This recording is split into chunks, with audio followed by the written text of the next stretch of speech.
Assalamualaikum warahmatullahi wabarakatuh. Selamat pagi, siang semuanya. Kali ini kita bertemu lagi di video selanjutnya. Masih berkisar pada melakukan identifikasi secara mikroskopik dan makroskopik. Kali ini kita akan melakukan identifikasi secara mikroskopik. Namun, pada video yang pertama, kami akan memperkenalkan apa itu mikroskop, bagian-bagian mikroskop. Ya, kemudian akan dilanjutkan dengan video identifikasi mikroskopik pada amilum. Kita akan menggunakan beberapa jenis sampel gitu ya. Nanti perlakuannya teman-teman bisa melihat sendiri.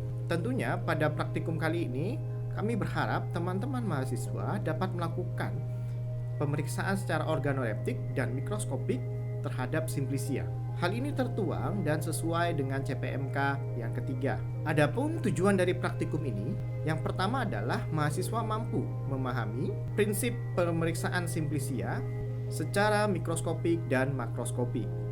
Dan yang kedua, mahasiswa dapat mengidentifikasi Simplicia secara makroskopik maupun mikroskopik. Selain itu, mahasiswa juga diharapkan dapat mengidentifikasi ciri khas dari Simplicia tersebut.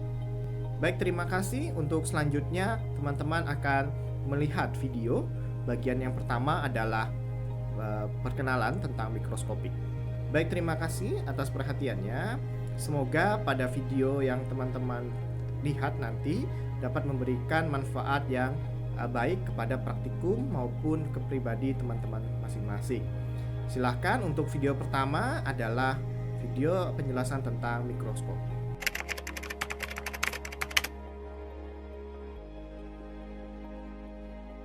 Saya akan menjelaskan tentang bagian-bagian dari mikroskop. Nah, mikroskop ini terdiri dari bagian lensa okuler. Lensa okuler ini kita gunakan untuk memperbesar bayangan yang dihasilkan oleh lensa objektif.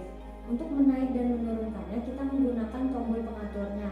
Ada dua tombol pengatur. Yang pertama, pengatur kasar yang dapat digunakan untuk menurun dan menaikkan tabung mikroskop secara cepat, dan ada pengatur lambat.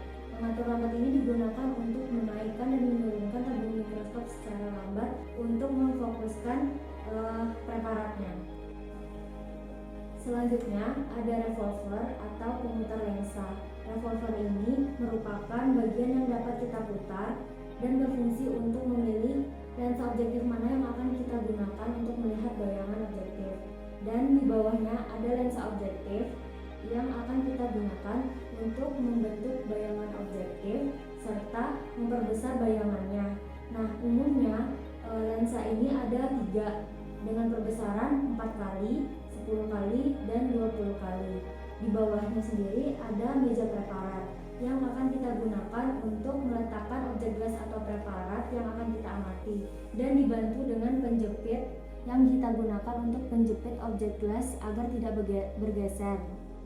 Selanjutnya ada bagian kondensor dan diafragma. Bagian tersebut ada di bagian bawah sini. Bagian kondensor sendiri digunakan untuk mengumpulkan cahaya yang akan masuk ke dalam mikroskop. Kemudian untuk bagian diafragmanya sendiri digunakan untuk mengatur banyak sedikitnya cahaya yang masuk ke dalam mikroskop. Pada mikroskop ini, sumber cahaya yang digunakan adalah lampu, bukan cahaya matahari, sehingga tidak memiliki cermin di dalamnya. Sumber cahaya yang digunakan ada di dalam sini. Dan yang terakhir adalah kaki mikroskop. Kaki mikroskop ini berfungsi untuk menjaga agar mikroskop tetap berdiri tegak di atas meja.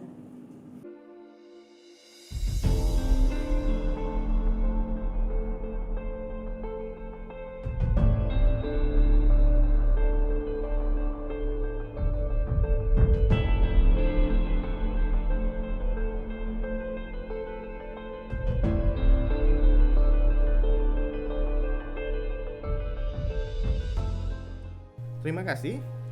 Setelah melihat dan memperhatikan video yang pertama tentang bagian-bagian mikroskop, rekan-rekan sekalian akan melanjutkan video ini untuk melihat bagaimana proses identifikasi amilum.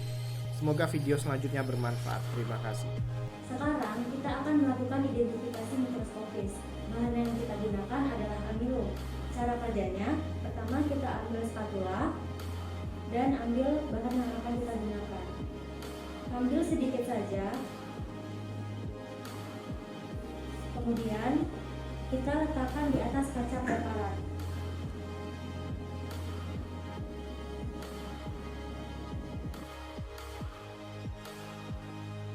Kemudian kita letakkan spatula dan kita tambahkan sedikit aquades di atas kaca preparat.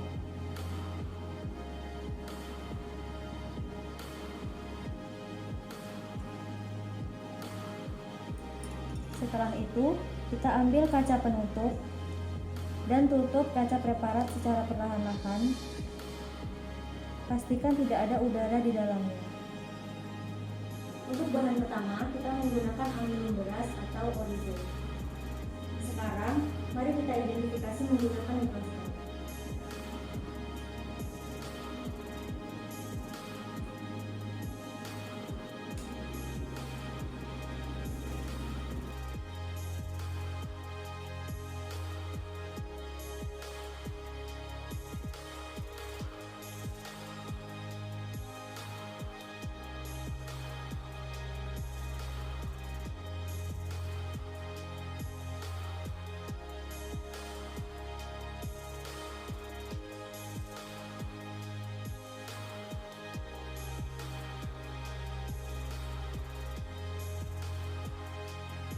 Bahan selanjutnya adalah hati tapioka atau manual ultrasonic. Cara pembuatan sampel ini sama seperti bahan sebelumnya. Sekarang, mari kita lihat di mikroskop.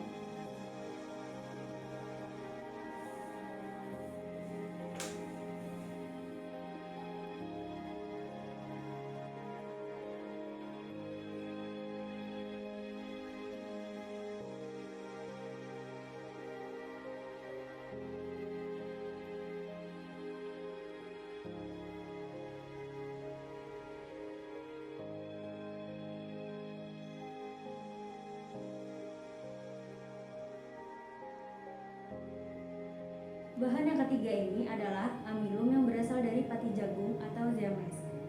Cara pembuatan preparatnya sama dengan bahan sebelumnya. Dan sekarang, mari kita identifikasi mikroskopisnya.